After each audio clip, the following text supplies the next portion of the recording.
Amigos, tudo bom? Nós estamos de volta aqui na nossa TV da Cidade, Canal 20, também no YouTube, com o programa Saúde e Companhia. Espero encontrar você de bem com a vida. Estamos vivendo aí um mês com uma temperatura um tanto quanto atípica, verdade seja dita. Nós estamos no auge do inverno, mas com uma temperatura de verão. Um negócio impressionante isso. As mudanças climáticas, e notadamente aqui na nossa região, têm afetado muito a qualidade de vida das pessoas, a saúde. Porque é muito comum, nessa época do ano, o nosso corpo, o nosso organismo se preparar para o frio. É uma realidade isso. Porque nós temos as estações do ano e o nosso corpo ele é regido pela força, acredite você ou não, das estações. O verão com o calor, o corpo se prepara para um calor. Aí vem o outono, ele fica na média, friozinho, calorzinho. Chegou o inverno, frio, é uma tendência natural. O corpo se prepara para esse frio que faz parte da vida do ser humano e dos animais. E aí o frio não chega. Aí o nosso organismo, a nossa defesa imunológica, não sabe se sobe, se desce, mas como está frio, de repente está calor. Esse dia eu estive no mercado, entrei e levei um choque. O ar-condicionado ligado, frio, em pleno verão. Aí eu pensei comigo, imagine como vai ser o verão. Se nós estamos no inverno com o ar-condicionado frio ligado, imagine o verão. Então temos que estar com a saúde boa, para que quando chegar o calor, nós tenhamos a imunidade boa, para não sermos surpreendidos com doenças que não são poucas que andam por aí. As viroses, as doenças como a própria dengue, o Covid e outras que são transmissíveis, que andam pairando, que andam vitimando milhares de pessoas pelo mundo afora. Então, quanto melhor a sua imunidade tiver, melhor é para você. Se você toma medicamento, tome o remédio direitinho conforme a orientação do médico. Se o nutricionista orientou você a comer direitinho, faça isso. Se o médico ginecologista mandou você, mulher, a tomar o medicamentozinho que tem que tomar, tome. Se você foi ao médico nefrologista que tem que tomar um remedinho por causa do rim, tome direitinho. Siga a orientação do seu médico em relação àquilo que ele prescreveu a você. É muito importante. Não é o médico que vai salvar você. É o remédio, muitas vezes, quando bem orientado, que pode melhorar a sua qualidade de vida. Tenho dito aqui no programa, o médico é um aconselhador de luxo que nós temos. Ele aconselha você. Diz, faça isso que você vai melhorar. Se você não fizer, não melhora. E o médico não pode fazer por você. O médico estuda, pesquisa o tempo todo para fazer com que os seus pacientes tenham qualidade de vida. Às vezes até ele receita um medicamento e esse medicamento pode não ter uma melhora imediata do problema que você tem. Aí você volta a conversar com ele, às vezes tem que trocar o medicamento, aumentar a dose ou diminuir para que o problema seja sanado. Então é importante a gente se ater a esse conceito. Primeiro, se respeitar, fazer o que é certo, porque não adianta fazer o errado e depois reclamar. Eu falei uma vez aqui, uma senhora me chamou a atenção, achou muito interessante. Não adianta ir à igreja, rezar e fazer tudo errado. Vai lá, dobra o joelho, pede para Deus proteger, mas sai dali da igreja e faz errado. Aí não dá. Você tem que rezar, você tem que fazer a coisa certa para ter aquilo que você procura. Ou seja, vida saudável. Viver é bom, mas com qualidade de vida é melhor ainda. Alimentação saudável. Nós vamos falar do programa de hoje sobre isso. Nosso convidado já está aqui ao meu lado. Vai ser um programa muito bacana e a área que nós vamos abordar é a área da cardiologia, que é uma área muito importante. Infelizmente, por dia morrem milhares de pessoas no mundo inteiro em função de problemas coronarianos. A ciência evoluiu no quesito tratamento, medicamento, para dar às pessoas uma longevidade melhor, maior e com qualidade de vida. Não adianta envelhecer doente, ruim, não. Envelhecer sim, mas com qualidade de vida. Isso é possível? Desde que haja consciência. Aliás, o que falta para muita gente.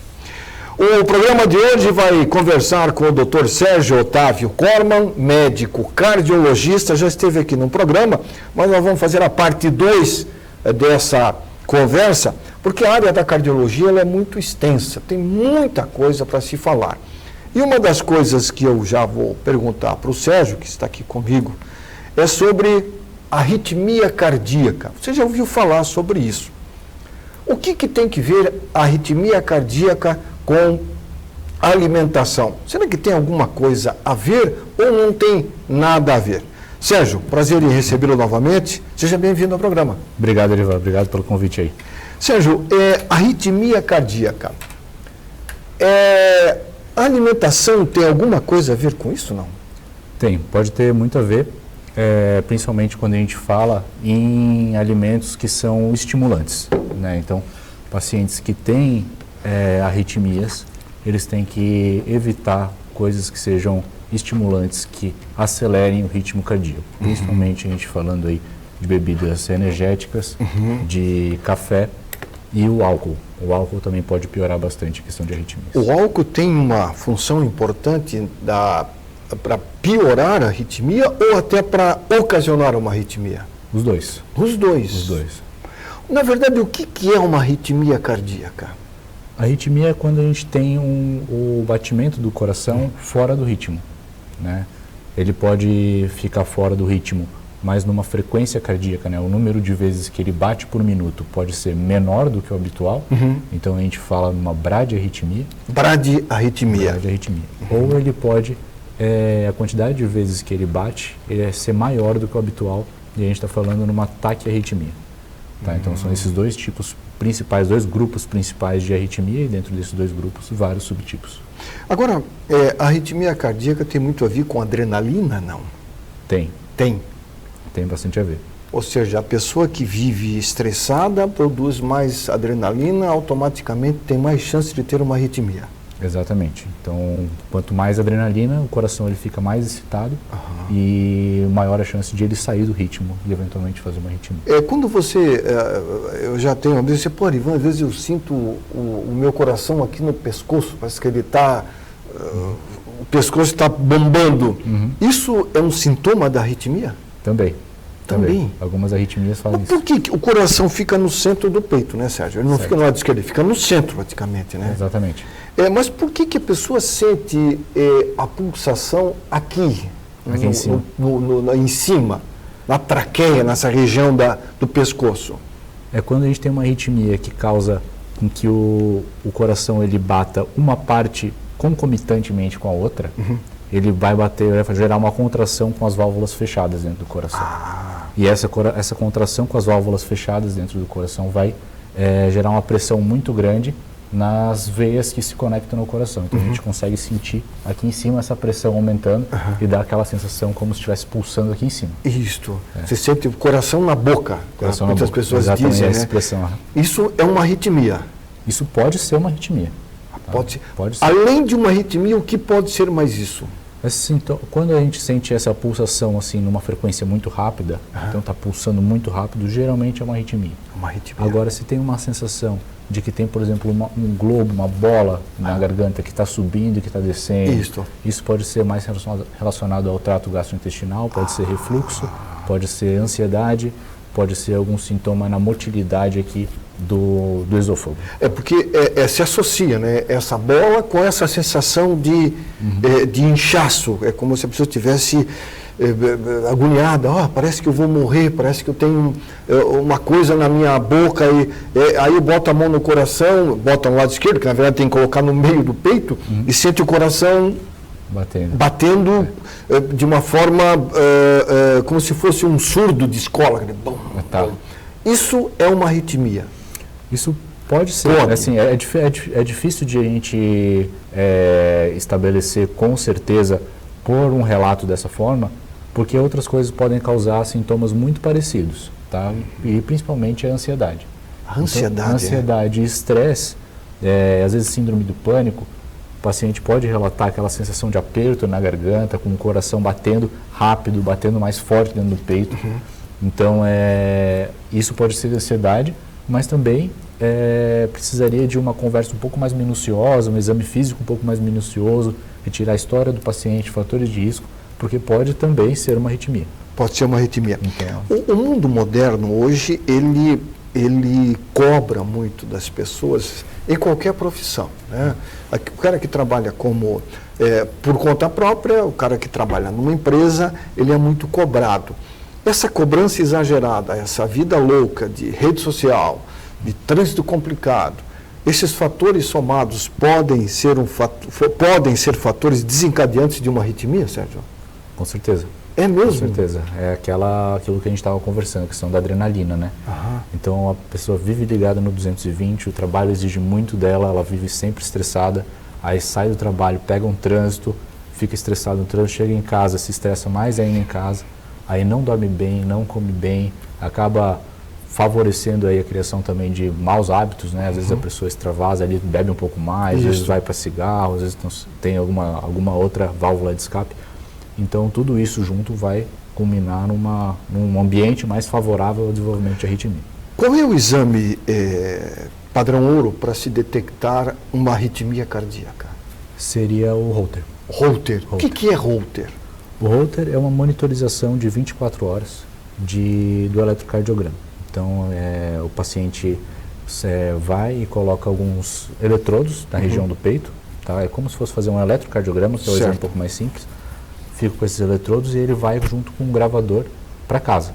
Então vai ficar durante 24 horas com essa monitorização, lendo todo o ritmo cardíaco e detectando todos os tipos de arritmia que acontecerem aí durante as 24 horas. Ou seja, ele vai ser monitorado. Depois, automaticamente, esse aparelho volta para a clínica, onde o médico vai fazer uma avaliação no computador da oscilação do batimento cardíaco que ocorreu durante 24 horas. Esse exame dando positivo, qual o caminho a ser seguido? Aí depende muito. Tem vários tipos de arritmia que podem ser diagnosticados com o Holter. Então, se for uma arritmia mais grave, né, uma arritmia muito grave acompanhada com sintomas, a gente tem que prosseguir para ver qual que é a origem dessa arritmia. Certo. Se tem alguma alteração estrutural no coração, problema nas válvulas do coração, problema nas artérias do coração. Ou se tiver uma arritmia leve, pouca frequência de arritmia, o paciente não tem nenhum sintoma, é um paciente sem fator de risco importante, a gente pode só observar. Então aqui dentro do Holter existe um mundo de arritmias diversos caminhos para ser seguidos. E a cardiologia continua cada vez mais pesquisando no sentido de fazer com que o portador de uma arritmia tenha uma melhor qualidade de vida. Melhor qualidade de vida. Tratamento clínico medicamentoso ajuda a fazer com que uma arritmia detectada tenha o seu patamar ideal? Ou seja, o batimento ideal para a pessoa ficar tranquila? Sim. Na verdade, é o principal tratamento. Né, medicamentoso. O remédio é o principal, é o que a gente mais usa e é o que mais tem efeito. Para todos os tipos de arritmia. Algumas delas a gente consegue controlar com remédios, algumas delas a gente consegue curar com remédio. Definitivamente? Definitivamente. E os casos que são refratários, os casos que não conseguem ser tratados com remédio, aí é mandado para o estudo eletrofisiológico e, eventualmente, uma ablação. O que é a ablação?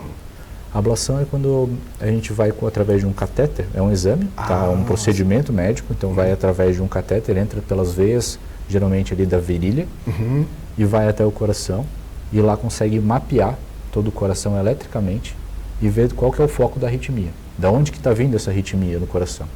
E aí, através desse catéter, vai lá e consegue fazer uma ablação, ele queima aquela região. Tá? É um pontinho muito pequeno no coração, então não causa nenhum prejuízo para o paciente. E cauteriza aquele foco ali, ele fica inerte e não causa mais arritmia. Ou seja, a arritmia definitivamente é solucionada. Solucionado. Aquele que é hipertenso tem mais probabilidade de ter arritmia cardíaca? Sim. Mais chance? Sim, mais chance. Então, o hipertenso que não tem a sua pressão arterial controlada, a probabilidade dele desenvolver uma arritmia é maior. É maior.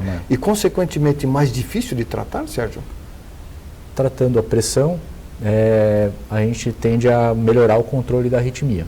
Tá? Então, claro que o paciente que é hipertenso e tem uma arritmia, ele é um degrau mais grave do que o paciente que não é hipertenso e tem uma arritmia. Qual é a gravidade disso? A pressão, ela tem vários graus. Certo. Uma pressão que é um estágio 3, que a gente fala, que já é uma pressão a mais severa de todas, ela vai causar uma sobrecarga muito grande no coração. E o coração, ele vai trabalhar sobre aquela sobrecarga constantemente. O tempo todo.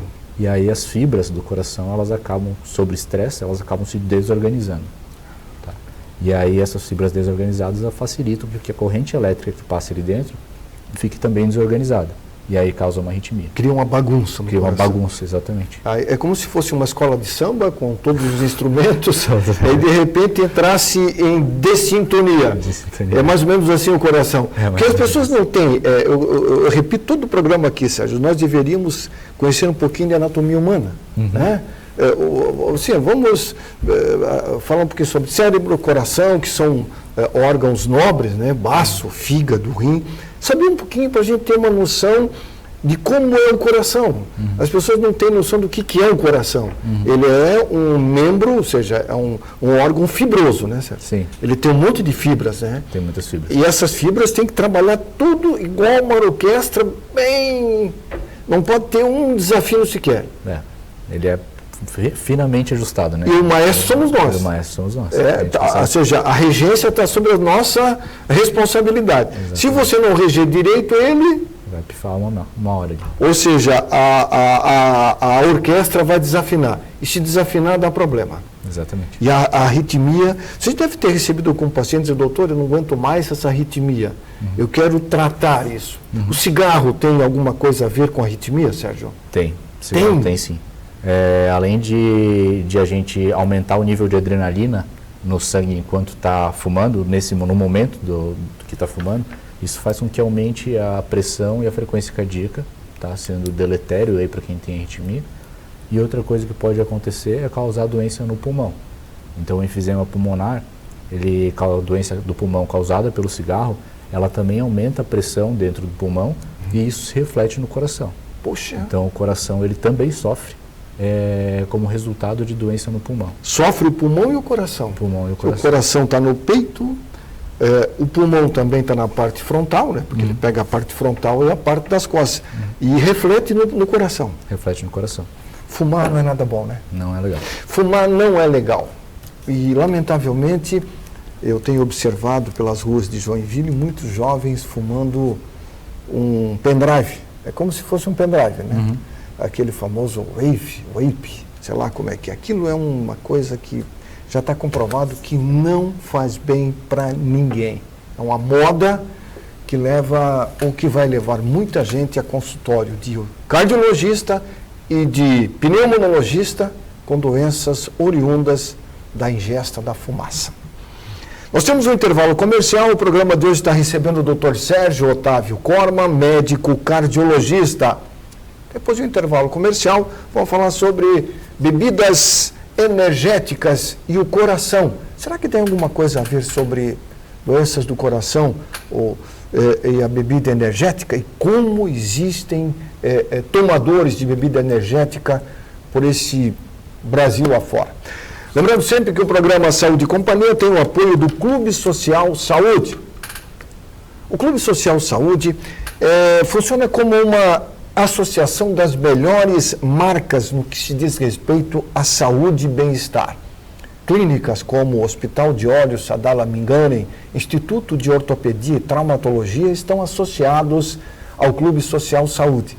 Por uma mensalidade muito pequena, você se associa e tem vantagens muito grandes com relação a consultas, exames e atendimentos em laboratórios de análises clínicas. Clube Social Saúde. Eu indico, você tem na telinha aí o acesso lá ao telefone e também ao site, se informe e procure se associar. Vale a pena. Em nome também da Clínica São Marcos Pneumologia, se você ronca, tem apneia, o caminho é procurar auxílio, ajuda lá na Clínica São Marcos Pneumologia. Telefone 3422-2045. Laboratório Gimenez, análises clínicas acima de tudo. Novo conceito em análises clínicas. Laboratório Gimenez. E também em nome da Oceano, destrua as ondas, não as praias. Moda Oceano Surfwear, 100% surf. Intervalinho rápido, o programa Saúde e Companhia volta em instantes. Muito bem, estamos de volta com Saúde e Companhia, conversando hoje com o cardiologista Dr. Sérgio Octávio Corman, médico que atua aqui em Joinville. Quando você vai a um supermercado, é legal, né? Eu prefiro ir em verdureira e frutaria. Acredite, tem que ir no mercado, né? Mas eu gosto de ver frutas e verduras, ver legumes, hortaliças. Eu fui criado, venho de uma família em que o meu pai, de origem alemã, já falecido, plantava muitas verduras. Nós tínhamos uma horta em casa, aipim, couve, alface, beterraba, nabo, cenoura. Nós tínhamos uma horta própria, nós consumíamos o que nós plantávamos e era muito legal. Zero de agrotóxico. Tínhamos, naquela época, o Sérgio talvez lembra disso, o Sérgio é um jovem ainda, mas nós tínhamos um galinheiro, né? E aí aquela compostagem do galinheiro se usava como adubo para fazer o canteiro, para plantar mudas de verduras. Meu pai fazia muito isso. E eu sempre fui uma pessoa adepta de uma alimentação saudável. O tempo passa, o ser humano evolui, cresce a população e surgem os alimentos ricos em acidulantes, nutrientes feitos em laboratório, que é importante também, né? Corantes, que não é legal, né? E lamentavelmente muitos pais hoje alimentam seus filhos com refrigerantes com alto teor de corante, porque é bonito, a criança vê aquilo, um verde-limão fluorescente, eu quero daquele, não sabe que está tomando um veneno, e a verdade seja dita, o que muitos não querem falar. A escolha é de cada um. E o mundo hoje, ele oferece uma vantagem muito grande no quesito alimentação rica em sal, você sabe disso. E o sal, eu acho que é o inimigo número 1 do cardiologista, né, Sérgio? É isso mesmo. Ou não? Que o açúcar também, né? O açúcar também. Mas qual é mais, o sal ou o açúcar, Sérgio? Os dois são prejudiciais, depende para quem, né? O sal é ruim para quem tem hipertensão. Para quem tem pressão alta é o sal. Para quem tem diabetes é o açúcar. Que diabetes é o açúcar. E quando você entra no mercado, você entra na área de bebida alcoólica, tem uma variedade que não acaba mais. Você entra no setor de bolachas, biscoitos, é uma festa. Chocolate é outra festa. Aí você entra no setor de alimentos saudáveis, é uma coisinha pequenininha, né? Uhum. A opção é pouca. E aí eu me apercebi e disse, interessante isso, né? A ciência trabalha cada vez mais na busca de medicamentos para tratar doenças ocasionadas pela alimentação. E a verdade é essa, né? A indústria química hoje fatura bilhões de reais, como a farmacêutica também. Só que a farmacêutica tenta reparar o que a indústria de alimentos que não são saudáveis causa, né? Uhum. É uma briga, né? É uma briga. E você fica no meio, né? A função é orientar, né? Orientar. Você já viu quantas farmácias abriram em Joinville nos últimos anos? Muitas, né? Barbaridade. Abre uma hoje aqui, passa um mês depois, abre outra do lado. Hoje você vê numa rua como a rua Dr. João Colim, por exemplo, se for contar o número de farmácias, tem mais farmácia do que panificadora. É verdade. É impressionante. Agora, o Sérgio, é verdade que a alimentação tem uma função importante no quesito funcionamento saudável do coração? Você não tem o que discutir? Não tem o que discutir. Isso é a coisa mais que a gente mais bate o martelo no consultório. Né? Então, a gente adoece muito pela boca, né, hoje em dia. A nossa alimentação é muito fácil. A pessoa ficar trabalhando o dia inteiro e aí chega em casa estressada, aí vai passar no supermercado, tá ali no supermercado, tem aquela Coca-Cola geladinha ali com um rótulo brilhante olhando para você, tem aquele outro, a lasanha que está ali, a pizza, o cara está estressado, o cara vai lá, pega e fala, eu mereço, hoje eu mereço comer uma pizza. Só que isso acaba se repetindo dia a dia. A praticidade, né, Sérgio? A praticidade. E a pessoa acaba negligenciando que esse fato é prejudicial. Então acaba ingerindo níveis aí exorbitantes de sódio, de açúcar, de gordura, que acabam levando às doenças. Essa outra questão, que é a questão dos alimentos ricos em produtos químicos, como corantes, por exemplo. O corante que se tem no refrigerante, por exemplo, tem refrigerante que você já viu, né? É fluorescente, tem outro que é roxo, tem outro que é alaranjado. Esses produtos, eles podem, com o decorrer do tempo, trazer danos ao coração também, Sérgio? Pode, eventualmente sim. Né? Alguns deles são mais inócuos, né? Não causam tantos problemas, mas alguns deles eles acabam causando algum certo grau de inflamação, certo grau de alteração ali na microbiota do intestino, e isso tem efeito no sistema imunológico, né? que consegue aí modular toda a resposta inflamatória, inclusive dentro das artérias do coração. O coração também, porque as pessoas dizem, não, mas eu vou comer, eu vou beber, não vai ter problema com o coração. É como que se o sangue que passasse pelo teu intestino, o teu intestino também é irrigado com sangue, não fosse o mesmo sangue que passasse pelo coração. Exato. Porque o sangue é um só. O sangue é um só. O sangue do cérebro é o mesmo que passa pelo coração, que vai para o baço, para o fígado e por aí, né, Sérgio? Nós não temos um sangue diferenciado. Não, a hora que ele é absorvido no intestino, ele cai na corrente sanguínea e isso é distribuído de forma uniforme, né, de forma igual para todos os órgãos. O coração sendo um órgão movido à eletricidade, quando essas substâncias passam pelo coração, essas fibras nervosas, elas absorvem essas impurezas e acabam causando até uma certa, nessa eletricidade, uma mudança de comportamento, né? Pode ser, dependendo ali da quantidade, né, de substância química que está ali dentro, eventualmente pode causar algum distúrbio. Por exemplo, o álcool. O álcool é um exemplo claro, né? O álcool com certeza. Ele faz com que o coração sofra. Sofre. O álcool ele causa dano direto nas células do coração. Agora, essa história de dizer, mas você pode tomar uma taça de vinho por dia. Eu posso tomar uma taça de vinho por dia, que não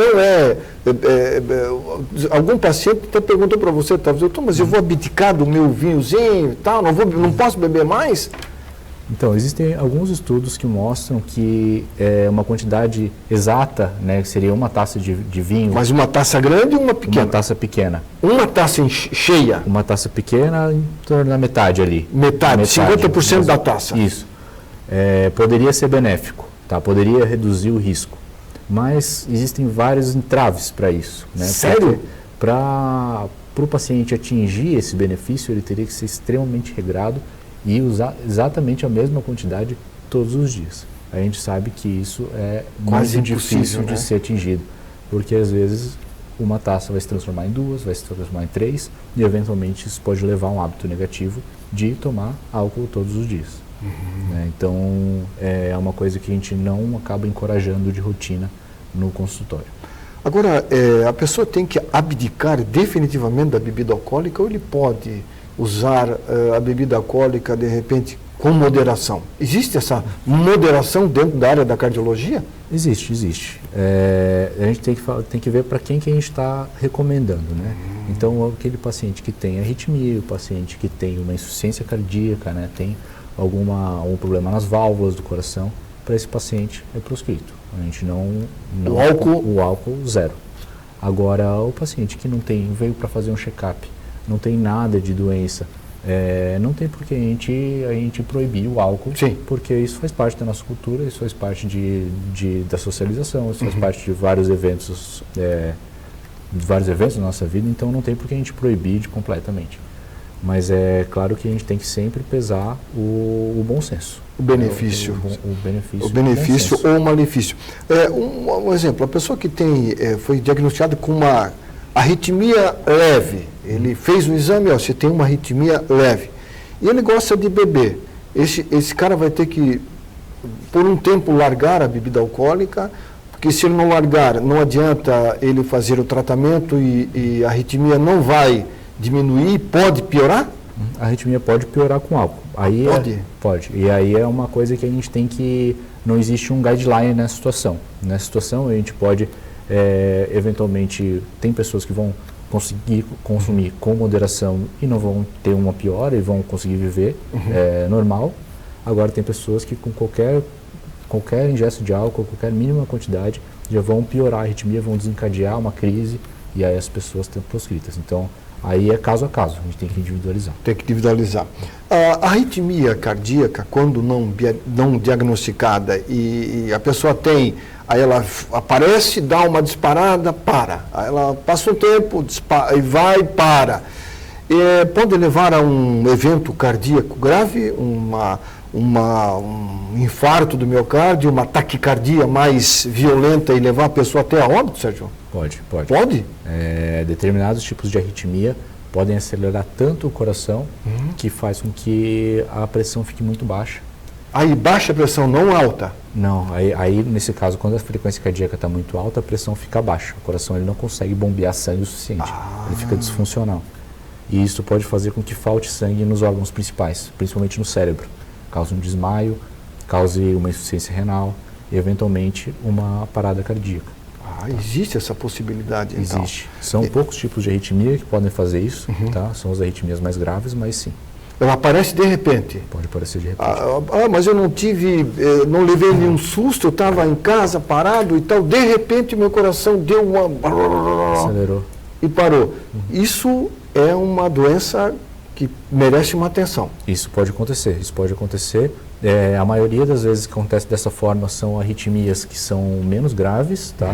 Elas aceleram, elas causam mal-estar, causam sintomas desagradáveis, mas a maioria das vezes elas não levam a óbito.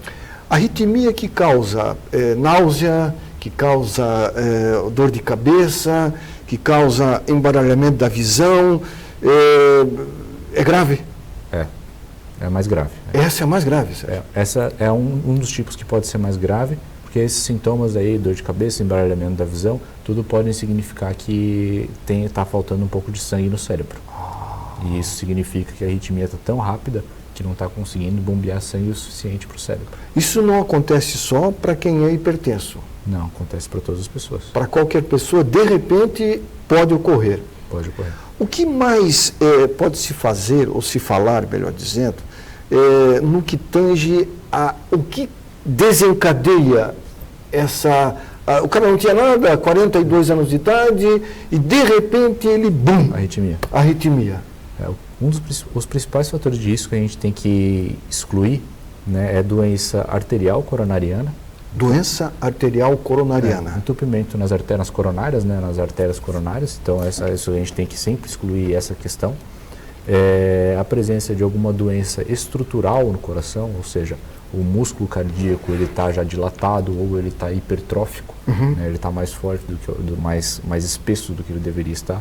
Um problema nas válvulas, tá? Então sempre a gente tem que excluir essas causas aí que são as principais. Tirando isso, causas metabólicas, doenças na tireoide pode causar arritmia, doenças no rim podem causar arritmia, distúrbios de potássio, distúrbios de sódio, de magnésio. Então, tudo isso tem que ser excluído até a gente dizer que essa arritmia é só uma arritmia benigna. É um núcleo de fatores que podem levar ao desencadeamento de uma arritmia. Exatamente. E tirando isso são a parte de doenças, né? E tirando isso tem a parte comportamental. Então, a parte comportamental seria estresse, o paciente não dorme bem, consome muito energético, consome muita... Está muito em voga também os remédios que a gente usa, que é usado para produtividade, né? Então, Venvance, Ritalina, uso de drogas, cocaína e outras drogas estimulantes. Então tudo isso também pode levar à arritmia. Agora, quando nós falamos de energético, hoje quando se vai a uma balada, o que mais se vê nas mesas, eu faz muito tempo que eu não vou, mas eu vejo fotos, tal, é lá uma garrafa de vodka e latas de energéticos. Essa prática para muitos jovens é semanal, quase que diária, porque antigamente se tinha festa uma vez por semana. Hoje é festa de segunda a segunda, né? Então vai para balada hoje, para balada amanhã e dá-lhe energético. Essa prática é aquela prática da água mole em pedra dura, tanto bate até que fura, Sérgio? Essa combinação, ela é proscrita. Tá? Ela pensando em termos de coração, ela é muito ruim. São duas coisas, dois fatores desencadeantes de arritmia juntos, tá? O álcool mais estimulante do energético, que eles agem sinergicamente, um piorando o outro. Tá? Tirando isso, tem a questão da privação de sono, né, que a pessoa não vai conseguir dormir direito, e tem alteração na pressão também por causa da bebida. Então, não é legal e predispõe muito à arritmia, principalmente em pessoas jovens. Jovens. Isso quer dizer que num futuro não muito distante nós vamos ter uma geração de pessoas com arritmias cardíacas, e não são poucos. Maior arritmia, sim. Vai ser uma legião, né? Uma legião.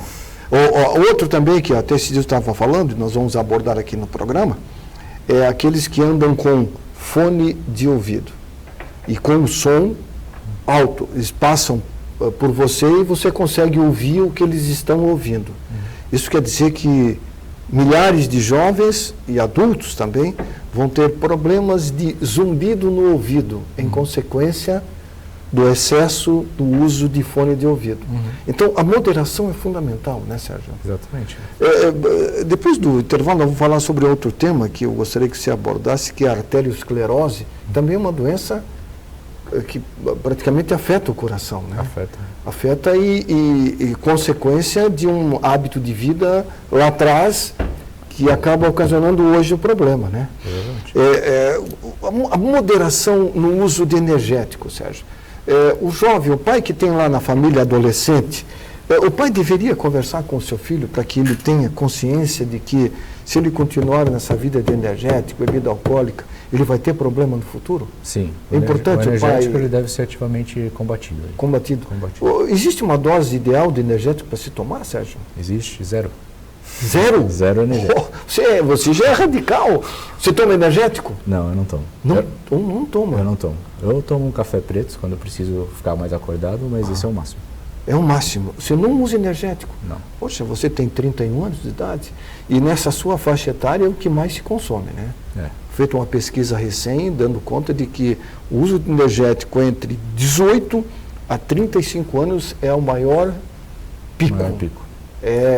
Muitas pessoas, são milhares, consumindo. E é um alimento. Se você vê, é um alimento que tem sal e açúcar, né? E tem mais um monte de substância que a gente não sabe o que é. Se você ler o rótulo, você vai ter, sei lá, tem cafeína, proteína, não sei mais o que lá. É quase que um alimento, né? Sim. Aqui a gente está falando importante só de diferenciar, né? Aquilo que eu estou falando de bebida energética, isso é para uso de embalada, né? Embalada e uso que não é recomendado. Agora tem muita gente que faz um bom uso do energético, por exemplo, atleta. Atleta, tudo mais. Então existe um nicho ali por qual que foi pensado o energético. Né? Exatamente. Foi desenvolvido para isso. Agora foi extrapolado para outras situações. Porque se você misturar com o álcool, você potencializa o álcool e o energético. Exatamente. Né? Que um potencializa o outro, os dois se tornam um único que fica, é como se fosse uma bomba. O cara fica vislumbrado. Fica vislumbrado, Moderação na vida é fundamental, né, Sérgio? Moderação é tudo. Porque o coração sofre e chega uma hora que ele pode parar, né? Pode. E a hora que ele para, a consequência pode ser fatal. Muito bem, nós estamos conversando com o Dr. Sérgio Otávio Corma, médico cardiologista. Lembrando sempre dos nossos apoiadores, o Clube Social Saúde. Você pode se associar com uma pequena mensalidade, você vai ter um monte de vantagens na área da saúde, com atendimento diferenciado. Clube Social Saúde. Em nome também da Clínica São Marcos Pneumonologia, ronco, apneia, tem cura, tem tratamento. Joinville tem a clínica pioneira no estado de Santa Catarina no tratamento de ronco e apneia. Aí, ó, 3422-2045. Em nome também do Laboratório de Análises Clínicas Jimenez, um novo conceito em análises clínicas. E da Oceano Surfwear, destrua as ondas, não as praias. Intervalinho rápido, nós voltamos já para falar um pouco sobre arteriosclerose. Instante só, o Saúde e Companhia já volta. Muito bem, estamos de volta com o programa Saúde e Companhia, hoje conversando com o Dr. Sérgio Otávio Corman, médico cardiologista. Dr. Sérgio, eu tenho amigos que gostam de comer embutidos, né? Uma linguiça, e o alemão gosta de linguiça, né? Um salaminho, um queijinho amarelo.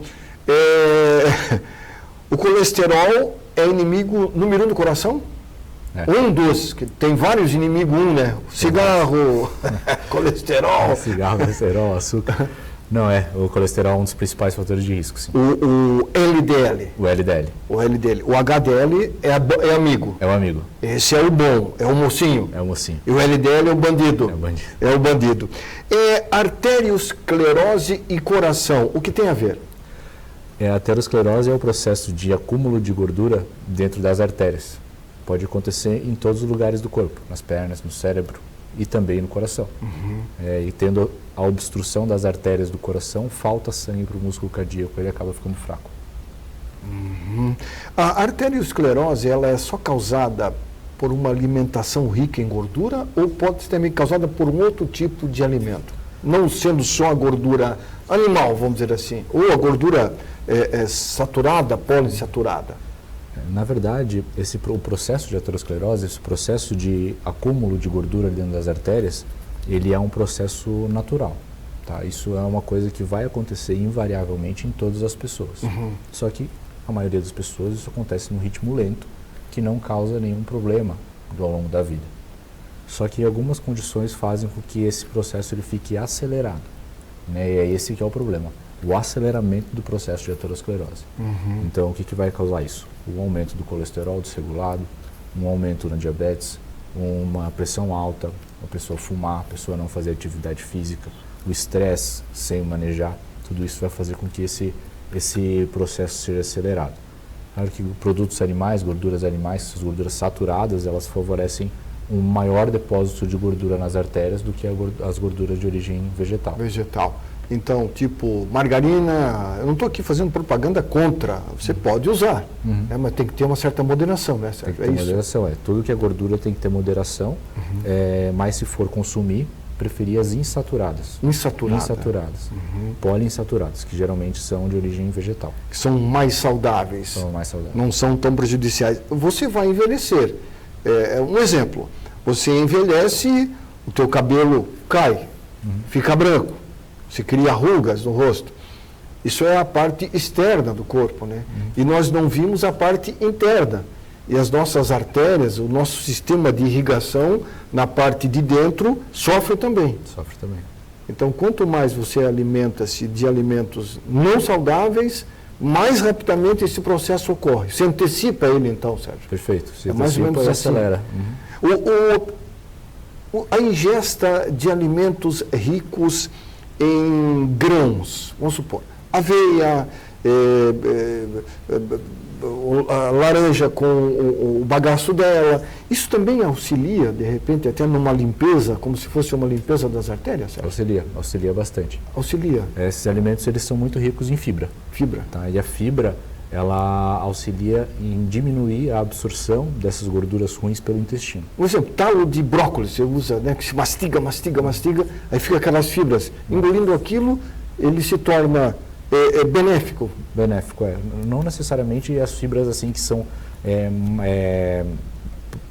palpáveis, que são fibrosas. Não necessariamente alimentos que são fibrosos, esses também, que têm mais fibra, mas todas as frutas, vegetais, grãos, cereais. Por exemplo, a aveia. A aveia é um alimento que eu uso muito na minha casa, sabe?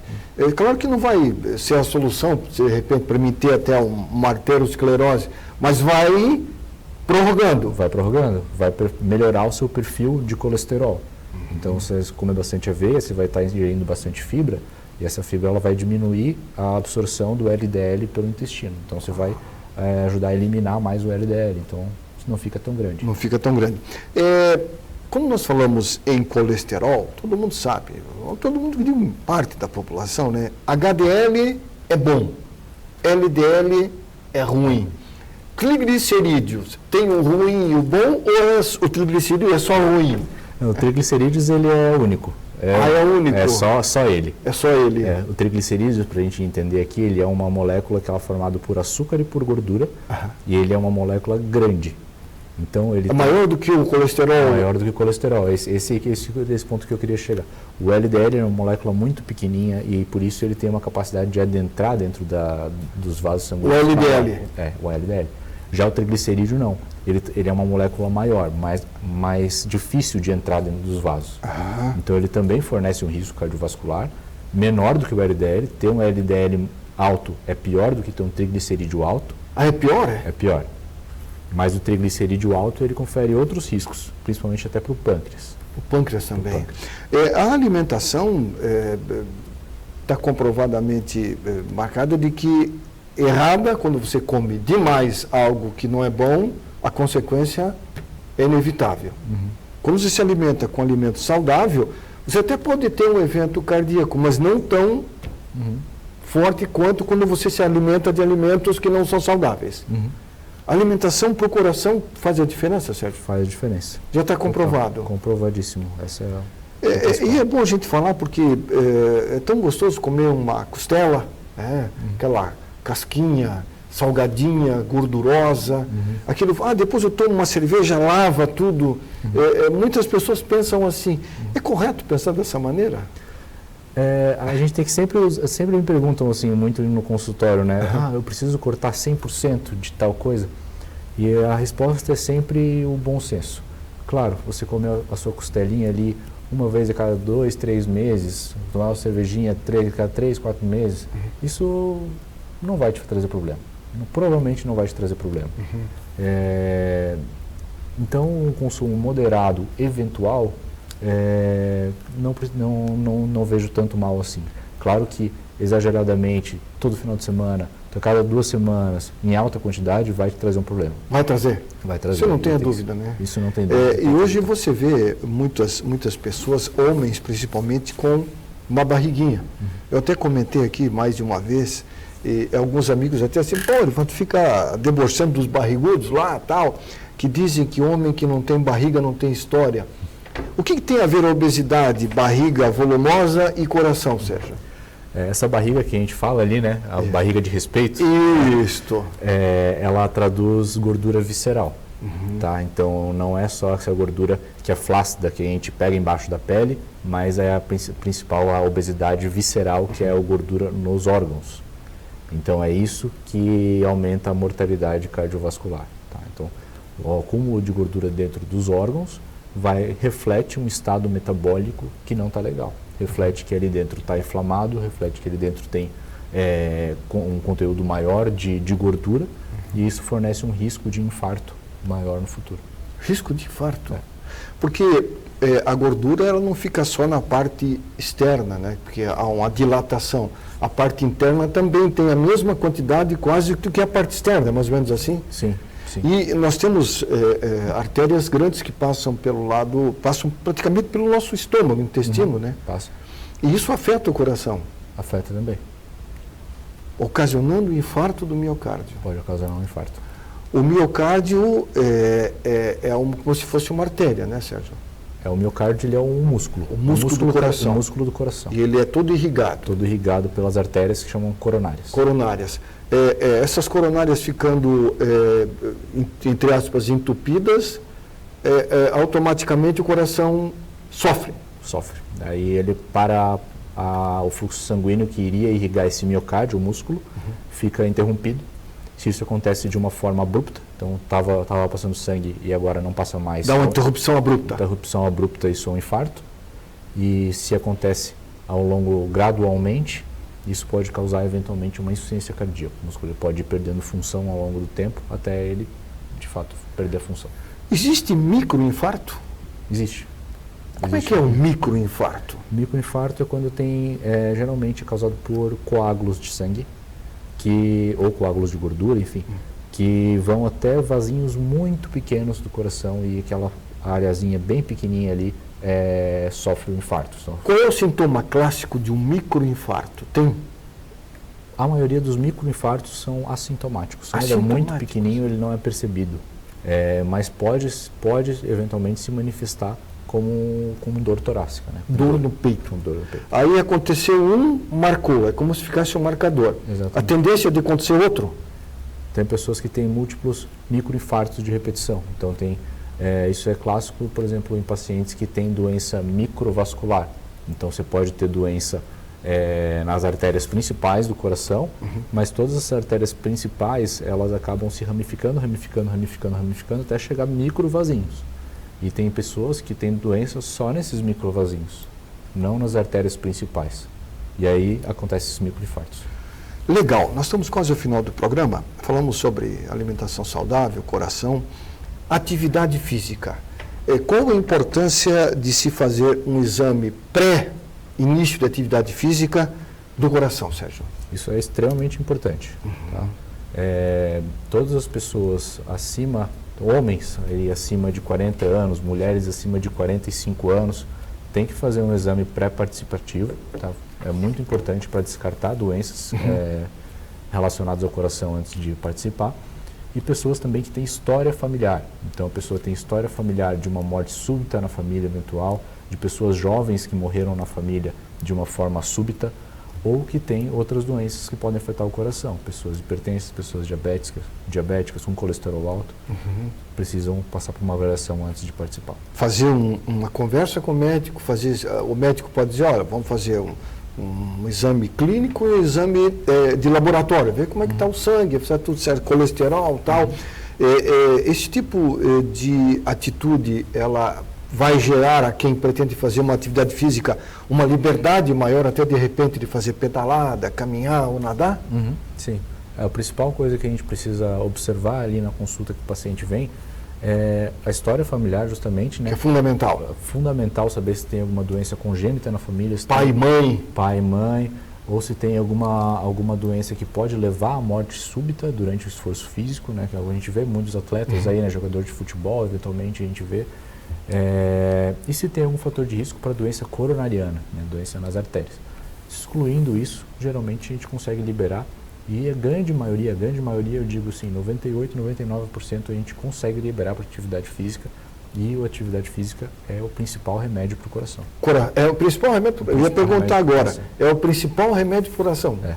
Quanto mais ele trabalhar dentro da normalidade, melhor é? Melhor. E, inclusive para pacientes que são doentes do coração, né? Então, o paciente que tem insuficiência cardíaca, que tem aterosclerose, que tem arritmia, a gente muitas vezes recomenda a atividade física como parte do tratamento. Poxa, gostei dessa. Encerramos o programa com chave de ouro. Sérgio Otávio Corma, obrigado, meu amigo. Obrigado, eu agradeço. Uma boa semana para você, sucesso na sua caminhada como profissional, e o programa fica à disposição para uma outra oportunidade. Obrigado, agradeço. Felicidades para você. Valeu. Muito bem, nós conversamos hoje com o Dr. Sérgio Otávio Corma, médico cardiologista. Você ouviu aí, né? Atividade física é tudo de bom. Se você quer fazer uma atividade física, ainda não começou, procure um médico, faça uma avaliação. Eu quero caminhar, eu quero correr. Se você não tem um bom preparo, não vai querer subir um mirante, porque o mirante não é fácil. Tem que vá devagar. Dê o passo conforme a sua perna.